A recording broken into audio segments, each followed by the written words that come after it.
Welcome to the very first installment, very first episode of Box Score Watching with Wayne. And this channel will mainly be giving you guys some sports, but mainly sticking to the NFL necessarily.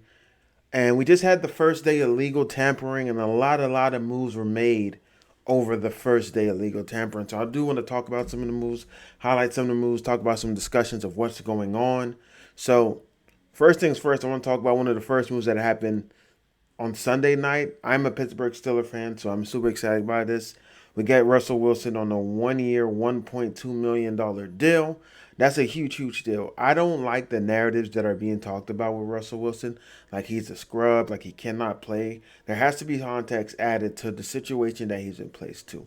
Seen talking heads like Shannon Sharp saying he's on two teams and with three teams in 3-4 years.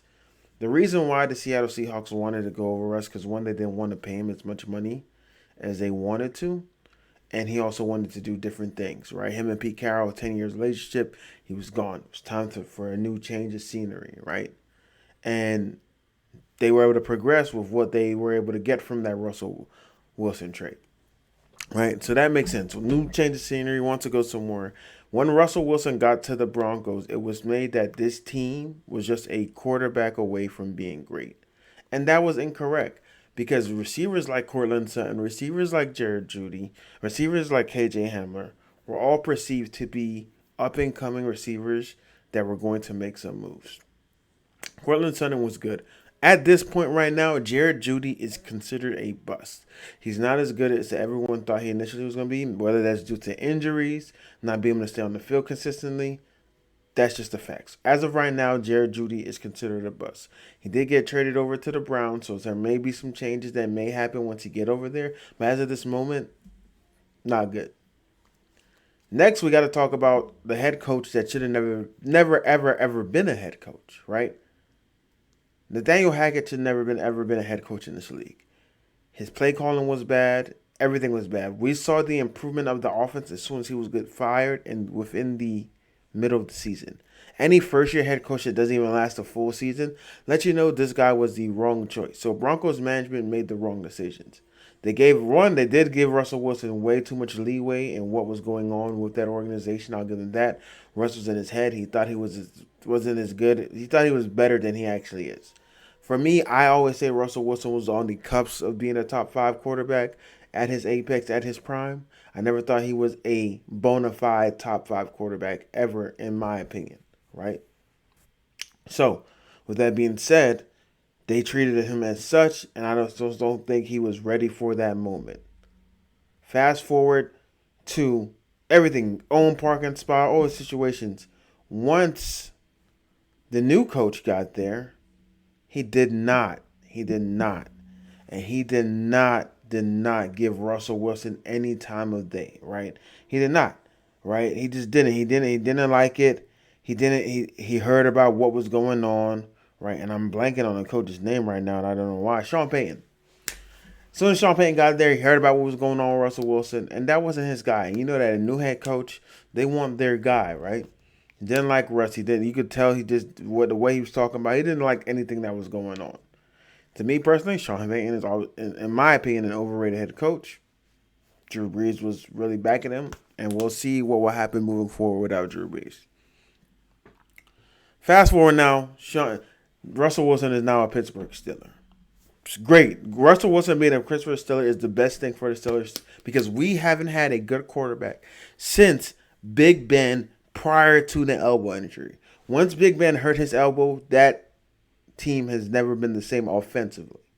Yeah, we did an 11-0 season, but that was just off of short passes, dink and dunks, and a great defense. The Pittsburgh Steelers situation is the best situation for Pittsburgh and for Russell Wilson. For people to go ahead and say that Russell Wilson to Pittsburgh Steelers doesn't make a difference is completely asinine, right? I know there are concerns, right? Arthur Smith traditionally, people think he's not a good coach. Some people are good coordinators and terrible head coaches. Look at Spags over in Kansas City. Terrible head coach, but he's a great coordinator, right? Some people are just a great coordinator. I think Arthur Smith is a great coordinator. The one thing people do have worries about is one, Arthur Smith's traditional system. He likes to do throws down the middle of the field, right?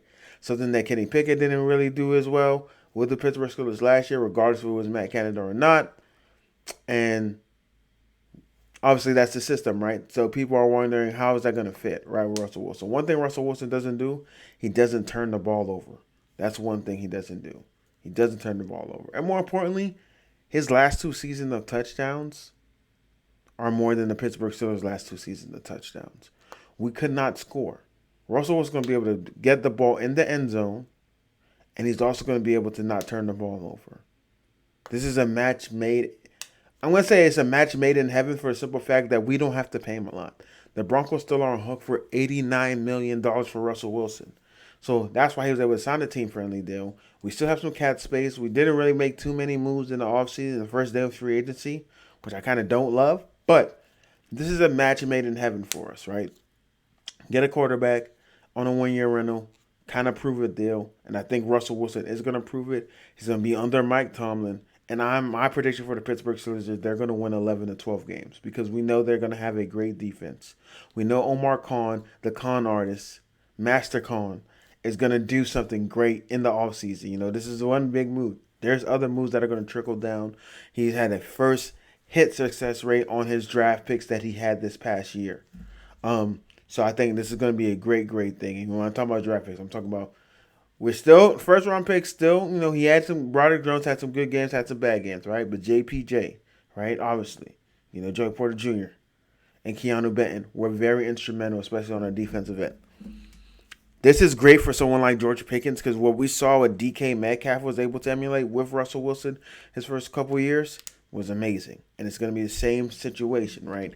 A deep ball threat. Somebody's going to get him the ball, give him an opportunity to go ahead and catch the ball, right? Obviously, George Pickens isn't the great at separation, but he's great at catching jump balls and contested catches, right? Kind of similar to Devontae Parker, but he's better, right? But then more importantly, I know there's some trade rumors regarding Deontay Johnson. I don't think you gave Russell Wilson to get rid of Deontay Johnson. I think Deontay Johnson is going to be a really good intermediate guy for Russell Wilson when it comes to the same thing as was last year. When it came to the third and shorts, third and mediums, Deontay Johnson was that guy. A lot of people have this misconception that George Pickens is the wide receiver one. He has a talent to be a wide receiver one. He's just not there yet. Everything in the route tree that's Deontay Johnson is able to do makes him the wide receiver one in this team. And that's why they're going to keep him, right? More importantly, and people are like, oh, the wide receivers one. Tyler Lockett and DK Metcalf have great seasons together with him. Pat Freiermuth being able to, you know, we saw him in that Bengals game. Again, even though Russell Wilson doesn't throw the ball down the middle of the field, Russell Wilson will throw those seam routes. Not really the Carson routes, but I think Pat Freiermuth would be really good in the seam routes with Russell Wilson. And especially off of the play action that we're going to run a lot of play action, which Russell Wilson is really, really good at. Another thing about Russell Wilson, he's pretty accurate as well, right? But the play action, when we have Najee, Jalen Warren in the game, I think Arthur Smith's going to be able to come up with some great schemes, right? A lot of people like this is a QB battle. It's not a QB battle at all. Russell Wilson did not sign with the Pittsburgh Steelers for it to be a QB battle. Kenny Pickett is done. I am so happy I don't have to see Kenny Pickett under center for the next 365 days. Very ecstatic about that. Now what we got to do moving forward, I do think what's going to happen, and maybe end up being a mistake, I think Russell Wilson's going to prove it. Steelers are going to win 12 games. 12 games this year, get to the playoffs, win a playoff game for the first time since the Obama administration. And from there, Russell Wilson probably get a longer deal with the Pittsburgh Steelers for another 2 years. And then we're going to have to find a way to restart. But I think this is a great move. And the issue that I have is I think Russell Wilson on the Steelers is way more impactful than Kirk Cousins. Kirk Cousins and Russell Wilson are the same age. There is no point in their prime would you tell me that Kirk Cousins is a better quarterback. To me, if you take their best years together, Russell Wilson is far better than Kirk Cousins, right? Russell Wilson has proven he can win playoff games. He can win the big time games. Obviously win the Super Bowl as a game manager, but he's proven he can win games for you. Kirk Cousins has yet to do that. Kirk Cousins, yes, he puts up these glamorous stats, but it has never led to actual winning. Never led to actual winning. They lost to the Giants last year. You could blame the defense, blame this, that, and the third, but no one trusted the Vikings, and they had the best record in the NFC. I don't understand them. And I'm segueing to the Atlanta Falcons. I don't understand the move of signing Kirk Cousins and giving him a 4-year, 150 million contract with I think it's 100 mil guarantee. He's gonna get paid 90 million the first year of that contract. In my opinion, you're better off signing a younger quarterback. And I get it, right? You're front loading this contract, so you know you have to pay a Drake London in the future, B. Allen Robinson in the future. You got to pay um, Kyle Pitts coming up. You got to pay these younger guys, right? But obviously, the cap is moving forward every year. Obviously, the contract's going to get bigger. But at the same time, I would much rather get a younger guy to pair with my young guys so they could grow with each other. Got a young head coach, young. Just keep it all young. I don't think Kirk Cousins is a move. Obviously, the NFC South is trash, right? We know the NFC trash, South is trash. But you do have Baker and the Buccaneers, and Mike Evans is fully back. So the Buccaneers are going to be back there as well. And I think they're going to continue to get better also, obviously. But I think Kirk Cousins to the Falcons is a huge mistake. I don't like it. Also, this is making me wonder what's going to happen with Justin Fields, right? I thought the Raiders would be a choice for him, but they just signed Gardner Minshew. So the Steelers not getting him, the Falcons not getting him. What does this lead to regarding the whole Justin Fields situation? And I think the best case scenario for Justin Fields is to sit behind older quarterback who's technically on his way out and he can learn underneath that system. To me, the perfect situation for Justin Fields is to go to the Los Angeles Rams. The reason why Matthew Stafford probably has a year or two left, right? Maybe probably think this year probably be Matthew Stafford's last year. You sit behind Matthew Stafford, you immerse yourself in the Sean McVay system, right? Sean McVay is his head coach guru that we believe offensive-minded guy. You put him behind that system, give them a year to develop him, get him ready to go once you usher out Matthew Stafford, more likely he's going to retire.